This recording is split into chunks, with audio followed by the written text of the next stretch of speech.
Hey everybody, it's Dr. Mac here with our EDU 307 first module kickoff. In this module, we're really looking at trying to define what is children's literature and what is children's literacy. And when we're defining children's literature, I really want you to think about not just defining it in the positive, as what counts as children's literature, but let's think about what doesn't count as children's literature. Whose voices are amplified? Whose voices get lost in our canon of what we consider children's literature? So I want to just share my my screen here and go over some basic steps in completing this module with you. So if you're in our Slack group under the general channel, I've pinned important links for you. Here you can get to the annotation groups, you can get to the syllabus, and you can get to the class website. So if I click on the class website, I've started what is children's literature. And there's an overview show here that you can watch. There's then a description of the modules. And here are the readings. Fractionated text is just a series of videos. They're about 5 minutes to 6 minutes long each. Tim Martin with an overview of what is children's literature. Bridget Alverson talks like our graphic novels. What do we count? Do you need to be a book to be literature? What about a movie? What about graffiti? And the Meisha Win has a great place about literacies in the African diaspora communities in spaces outside of school. Because we want to think about whose voices, again, are amplified and lost in terms of children's literature. So what do you have to do? You complete the readings. The expectation is that I give you a couple. You can decide what you want to do. You can annotate 2 of the readings, and I have the annotation group set up.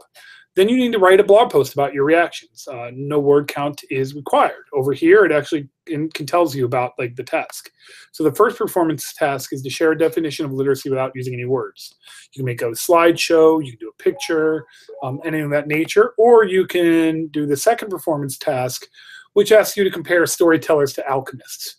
So feel free to pick any one of those tasks. What do? Well, when you finish a blog post or you just want to hang out or talk about the readings, I've created a channel here called Children's Lit.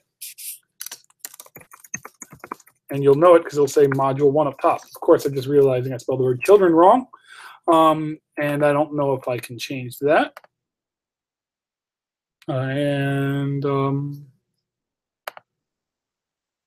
Yeah, I'm not going to be able, I'm just going to leave it as a misspelled channel. So you can go in there and you finish a blog post, you just post it down there, or you just want to talk about the reading. I'm going to, like I said, I'm going to be pretty hard about the deadline, so you can do those there. Here, under the pinned topics, I have a link to our annotation group in the pinned topics there as well. So that works. And as you've noticed, a few people have been applying for badges. There's a channel for badges. And you can scroll through, but to start it, all you have to do, is just say hello to apply for badges. Anytime you're talking to the bot, you need to include and you can see I spelled his name wrong. You have to get the name exactly right, apply for badge.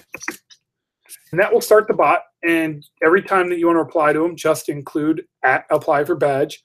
This is the first bot I've ever programmed. I was working in a brand new language I've never seen before, so there might be a couple issues with it, but I'll keep tweaking it and playing with it as we go along.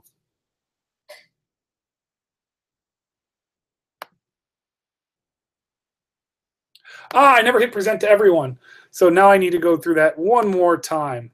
Oh, man. And I can't minimize this screen now.